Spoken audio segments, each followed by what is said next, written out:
Hello everyone, and welcome back to my Xenoblade Chronicles X playthrough, a series in which I detail some of my highlights and lowlights of my journey through Mira. So without further ado, let's begin. First off, I want to start by apologising for taking so long to make this video. It's been about a month since I last touched Xenoblade, and to be honest, the reason why I haven't played it for so long is because I've been finding the prospect of playing it quite intimidating. Now I know that sounds really weird, so let me briefly explain. As you know, Xenoblade Chronicles X is a big game, a gigantic game, which has hundreds of hours of content. It's the type of game that I'd like to sit down and play for an afternoon and completely lose track of time. And truth be told, I just haven't been able to do that during the last month. I've only been able to fit in about half hour or so of gaming here and there over the last couple of weeks, and Xenoblade isn't really a game I want to play for half an hour. Simply because it's so big, I don't feel like I can actually make any progress in that time.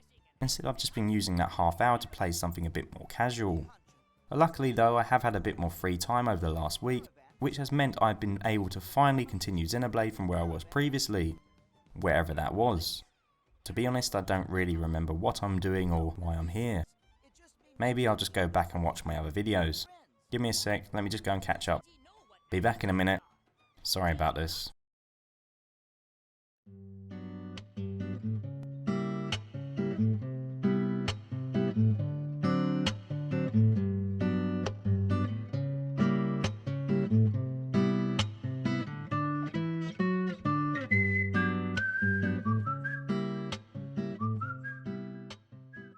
Right, I'm back, and the first mission of this play session involved me having to convince the Dorian caravans to sign a treaty, which would help gain their support.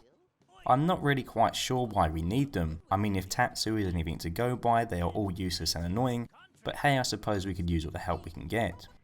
After getting the first caravan to sign a treaty, I carried on travelling around Oblivia, and I encountered yet another area protected by prone forces.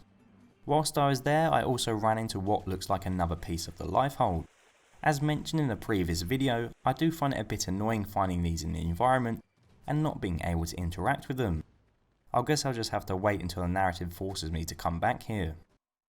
I left the lifehold be and set off to get a signature from the second Dorian caravan. And surprise surprise, as soon as I got there something went wrong. Nopon had gone missing and it was up to me to save her. Why can't anything just be simple? Anyway, I found her on the beach trying to start a fight with some big ass creature. I'll give it to her, she's definitely got guts, but it also seems she's just as stupid as her annoying son if she really thinks she can take this guy on.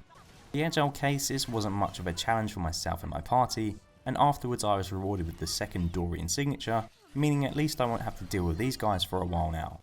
Hopefully. I decided to travel back to New LA and take on some missions from Blade Central. First up was helping a blade who went missing in Noctilum. I arrived at a helicopter to find said blades, with the helicopter surrounded with them inside.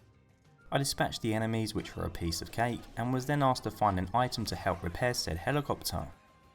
The annoying thing is that this item could be anywhere in Noctilum, and after searching for about half an hour I still hadn't found an EM motor.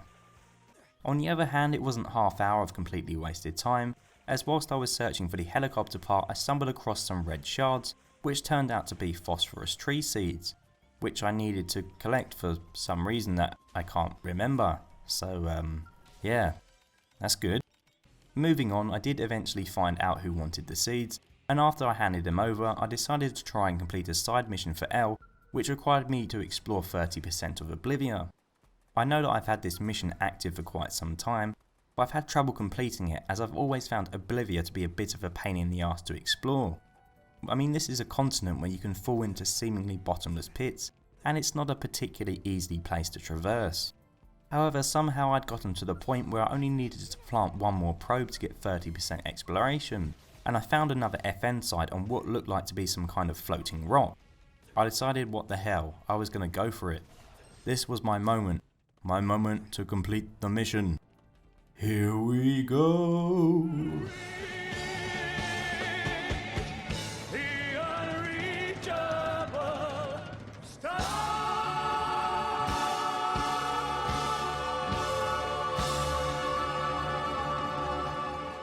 Oh dear, that didn't go well.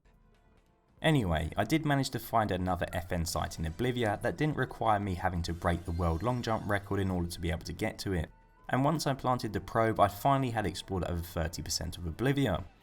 I travelled back to New LA to give El the good news, who then began to set up his new shop. Immediately after, he and his man-on friends required help setting up some kind of mysterious device, which meant having to go kill some creatures. Except I didn't have to actually do this, because as it turns out, items that can be attained from slaying creatures can be purchased from the Blade Barracks with reward points. This is something I found out due to a comment on a previous video by Gregory Hayes, so thanks for the help Gregory, it made this mission a lot easier. Once I acquired the parts I unlocked El's shop. This shop specialises in adding effect slots to weapons and armour. It's pretty useful, but unfortunately I cannot currently use it to its fullest. The problem I have is that I can only carry around 6,000 units of Miranium at one time, and most of the enhancements in the shop cost more. So to cut a long story short, I have no idea how to change the amount of Miranium I can carry.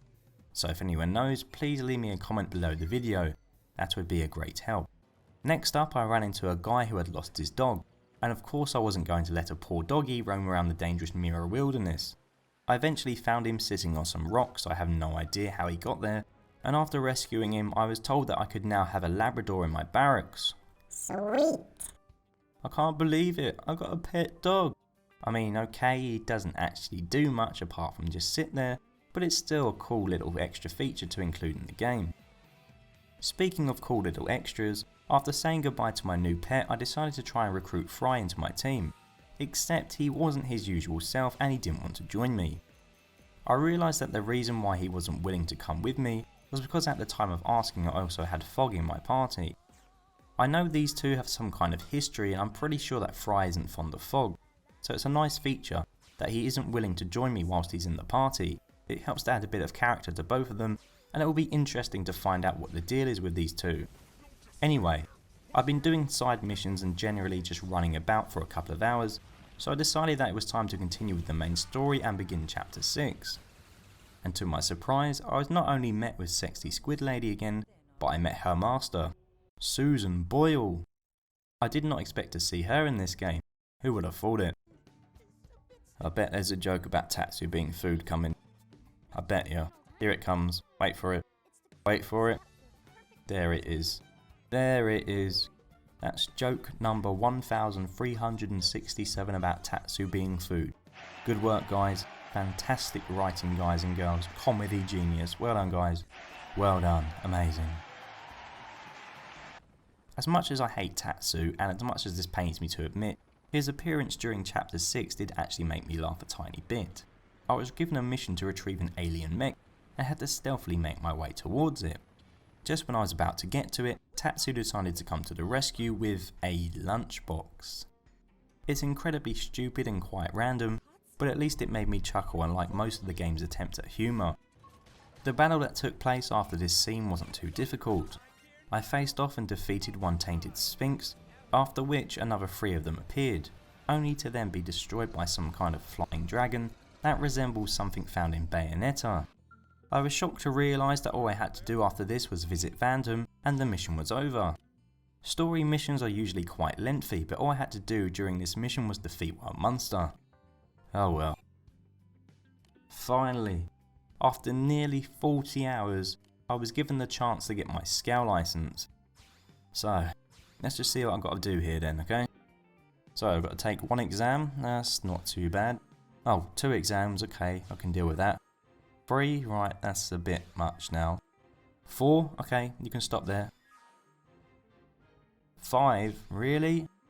6 exams, surely that's got to be the last one. 7, now this is ridiculous. 8 exams to pilot a skell.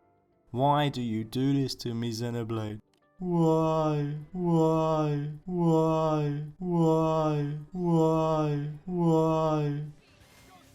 Unfortunately, although these missions proved to be extremely tedious, none of them were particularly challenging.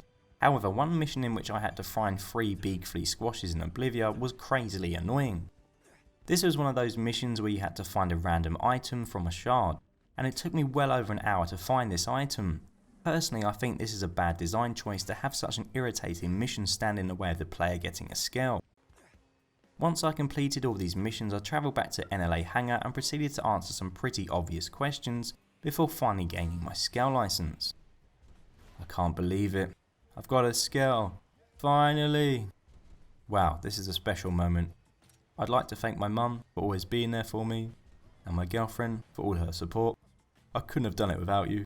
Thank you so much for everything. Thank you, everyone. I love you. Anyway, moving on. It was time to finally test this beast out. I wonder what kind of amazing attacks this beautiful machine would have. I found my target. It was time to find out. Here we go. The hell is this? I can't do anything. What's going on? Someone sold me a dodgy skell. Why? Why would they do this to me? I don't have any attacks. Okay, panic over. It turns out there was nothing wrong with my skell. I was just being an idiot and didn't realise that you had to buy weapons for the damn thing. So that is exactly what I did. I didn't really know what most of the weapons I acquired did. I just decided to equip my skell with as many different types as I could. And with the skell being fully ready, it was time to give it another test run. So here we go. Bind, let's see what this does. Whoa, I can stop enemies. Flamethrower. Punch to the face. Say hello to my sword. Here we go. Finisher. Yes! Okay, this is the best game ever. I love it. Absolutely love it. Amazing. And unfortunately, I'm afraid that we've come to the end of this video. Thank you all very much for watching, and I'm sure my next video won't take as long to make as I can't wait to play around with my skell some more. If you like this video, then please sub, comment and like, and I hope to see you all soon. Until next time, goodbye.